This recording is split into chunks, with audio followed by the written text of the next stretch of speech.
Siapapun Presiden Republik Indonesia,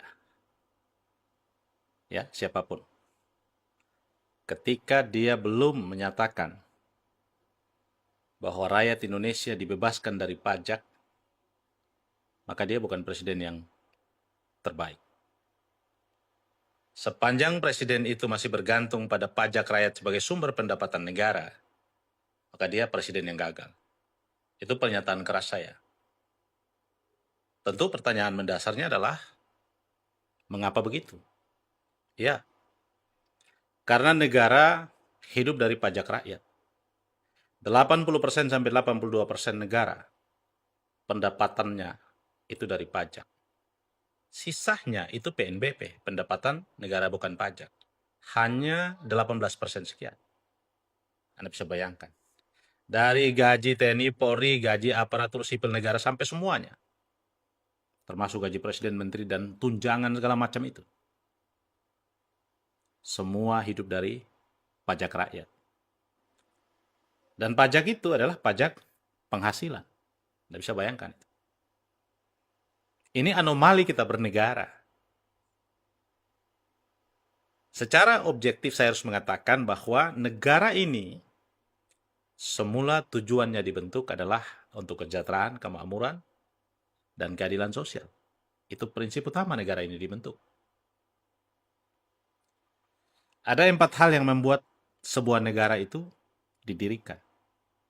Yang pertama ada wilayahnya, yang kedua ada rakyatnya, dan yang ketiga ada pemerintahan yang berdaulat.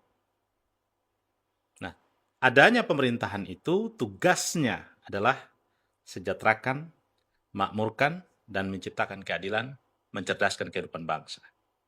Tugas pemerintah itu. Nah, maka idealnya dalam bernegara, negara harus memaksimalkan sumber daya alam sebagai pendapatan utama untuk membiayai kesejahteraan dan kemakmuran rakyat. Bukan pajak. Ini problem kita, bukan pajak. Sebuah anomali yang nyata di depan mata kita. Ketika negara bergantung hidupnya sama rakyat, tapi negara tidak pernah memperhatikan, tidak pernah melihat kenyataan akan kehidupan rakyat yang sesungguhnya. Negara menghargai rakyat dengan apa? Dengan bansos.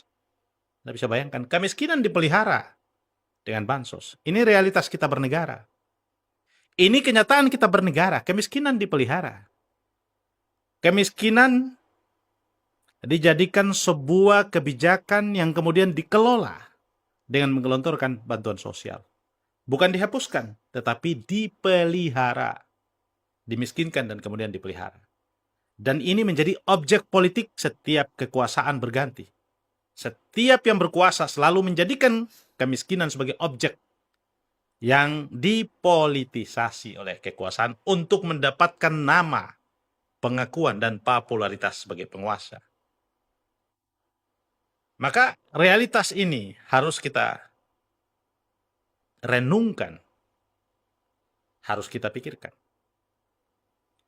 Pertanyaan mendasarnya, kemanakah sumber daya alam kita? Apa yang menjadi makna yang paling hakikat di dalam pasal 33 Undang-Undang Dasar itu diterapkan atau tidak? Jawabannya tidak. Lalu sumber daya alam kita kemana? Sumber daya alam kita dikuasai oleh asing dan asing. Di luar negeri asing, di dalam negeri asing. Sebuah realitas yang tidak bisa terbantahkan. Pertanyaannya adalah, kenapa sumber daya alam kita yang melimpah, kok negara hidup dari pajak? Jawabannya sederhana.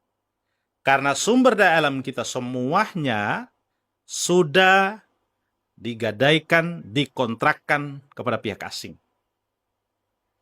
Negara hanya mendapatkan royalti dari setiap investasi itu. Dan nilainya tidak seberapa. Anda bisa bayangkan. Sumber daya alam kita dikontrakkan, digadaikan pada pihak asing. Kemudian negara mengemis pajak dan mengemis pinjaman.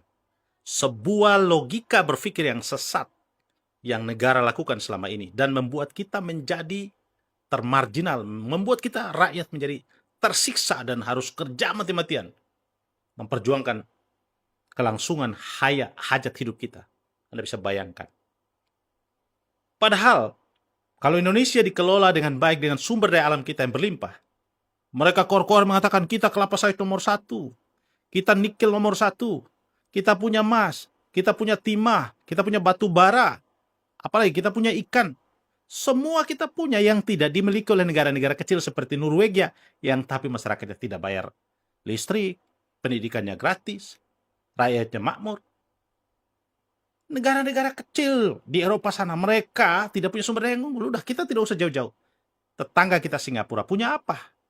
Tetapi dia menjadi negara terkaya nomor 1 di dunia. Anda bisa bayangkan dengan pendapatan per kapita per tahunnya 1,5 miliar per kapita.